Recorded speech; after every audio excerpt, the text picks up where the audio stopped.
ការវះកាត់ដូរឌីឆ្អឹងខ្នងជាវិធីសាស្ត្រមួយនៃការព្យាបាលថ្មីដែលមានប្រសិទ្ធភាពខ្ពស់ប៉ុន្តែតើគេប្រើក្នុងករណីណាខ្លះប្រភេទជំងឺណាខ្លះសូមបងប្អូនស្ដាប់អ្នកនរគ្នា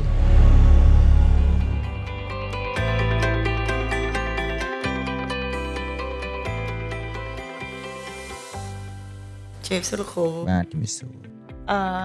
ថ្ងៃនេះយើងមានប្រធានបទមួយទៀតដែរគឺតាក់ទងពីការវះដូរឌីឆ្អឹងខ្នងតើការដូរឌីឆ្អឹងខ្នងនោះវាជាអីគេដែលពិតប្រាកដលោកគ្រូការវះកាត់ដូរឌីឆ្អឹងខ្នងជាបច្ចេកទេសមួយរបស់គ្រូពេទ្យព្យាបាលទៅលើជំងឺឆ្អឹងកងខ្នងមួយក៏ចង្កេះអញ្ចឹងកាលមុនយើងអាសាលើជាងគេគឺលៀនឌីចា៎ប៉ុន្តែនៅពេលដែលជំងឺកាន់តែវិវត្តធ្ងន់ធ្ងរអាចលើសនឹងទីទៀតអាចទៅជាបែកឌីខូចឌីឆ្អឹងកងខ្នងឆ្អឹងកងវាចខ្លាំងអញ្ចឹងបើសិនជាប្រើវិធីសាស្ត្រដូចមុនអត់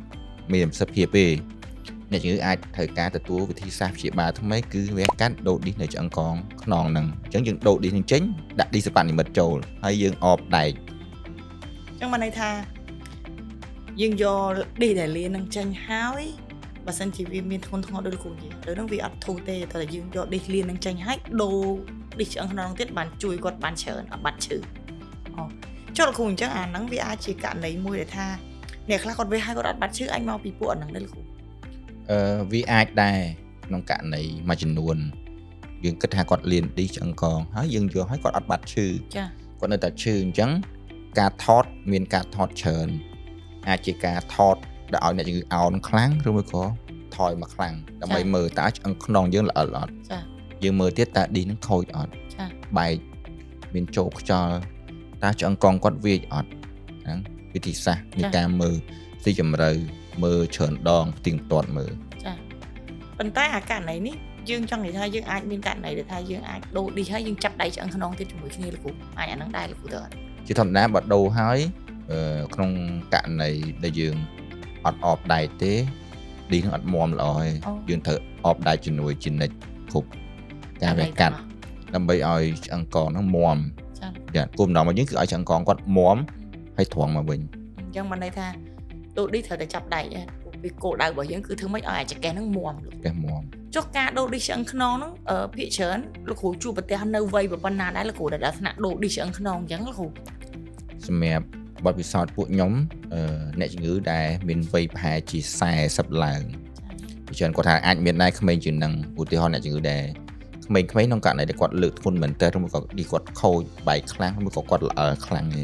ប៉ុន្តែបើអ្នកជំងឺដែលមានអាយុច្រើនខ្ពស់បញ្ហាគាត់ធ្វើការរ៉ាំរ៉ៃយូរឈឺយូរឆ្នាំគាត់អោនងើបច្រើនពឹកពើនដួលធ្វើការធ្ងន់អញ្ចឹងអាឌីគាត់ហ្នឹងមិនមែនធម្មតាលៀនគឺខូចហើយអញ្ចឹងមកគាត់ថាយើងយកកន្លែងដែលលៀនចេញអ្វីដែលយើងខូចយកបានជំនួសវិញទេ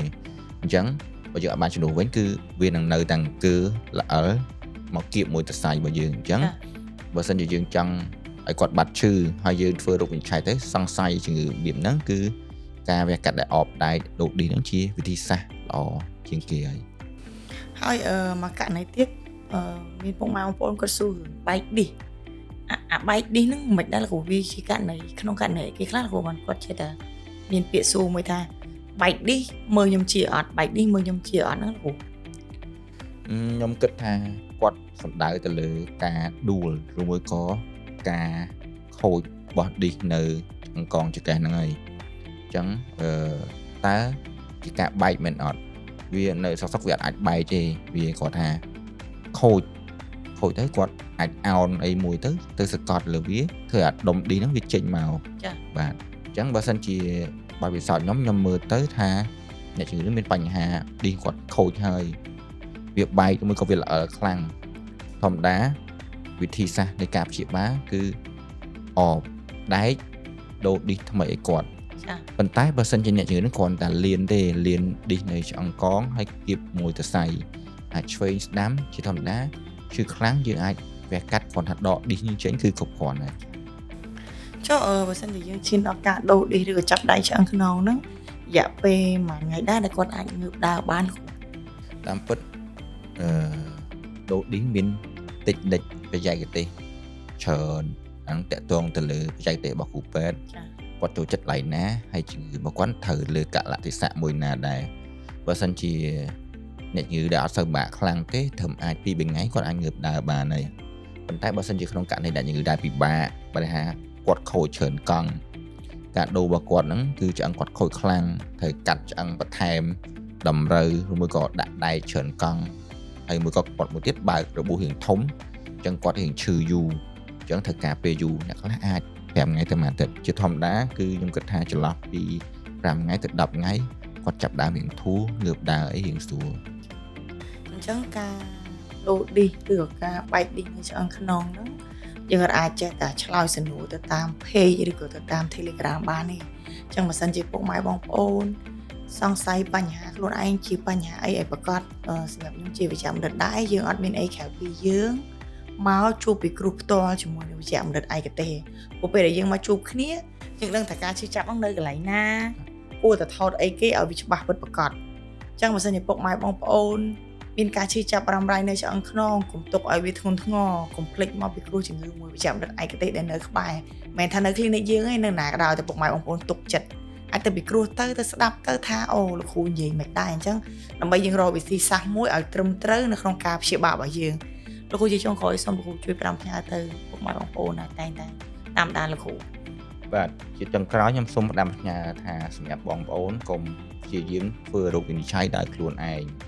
គួរតែជួបជាមួយវិជ្ជាបណ្ឌិតសិនដើម្បីធ្វើរោគវិនិច្ឆ័យមើលទៅតើសង្ស័យថាការឈឺចាប់មកពីកន្លែងណាគួរតែធ្វើម៉េចគួរតែថតអីគេឲ្យចំហើយបើសិនជាមានការសង្ស័យអាចមកជួបផ្ទាល់ដើម្បីឲ្យសុខភាពនៃការព្យាបាលល្អកុំប្រើប្រាស់ថ្នាំដោយខ្លួនឯង